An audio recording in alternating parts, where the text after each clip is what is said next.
अस्सलामुअलैकुम प्यारे बच्चों, आज हम सफ़ा नंबर 9 की मश्क देखेंगे। देखते हैं सफ़ा नंबर 9 पर क्या मश्क है।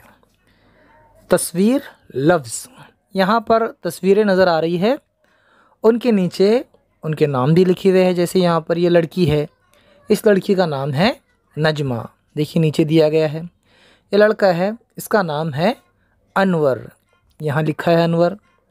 ये घर है और नीचे घर दिया गया है। ठीक है, उसके नीचे देखते हैं, एक जैसे लफ्ज़ों की जोड़ियाँ लगाओ। अब यहाँ पर लफ्ज़ दिए गए हैं, ऊपर नीचे भी उसी तरह के लफ्ज़ दिए गए हैं। हमें जोड़ना है कि एक जैसे दिखने वाले लफ्ज़ कहाँ हैं और उन्हें लकीर से जोड़ना है। देखिए यहाँ पर है पहले नजमा। नजमा कहाँ नीचे नज़र आ रहा है? हाँ, यहाँ पर हम नजमा को नजमा से इस तरह जोड़ेंगे। दूसरा क्या है? अनवर। अनवर नीचे कहाँ है? यहाँ पर है नीचे अनवर। अनवर को अनवर से और घर को घर से। नीचे देखिए, देखो और बोलो। मैं पढ़ता हूँ, इसे समझिए।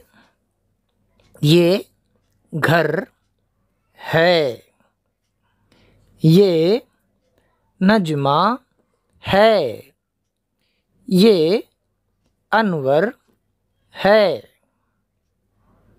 नीचे देखिए, लफ्ज़ बोलो। सूरज निकला,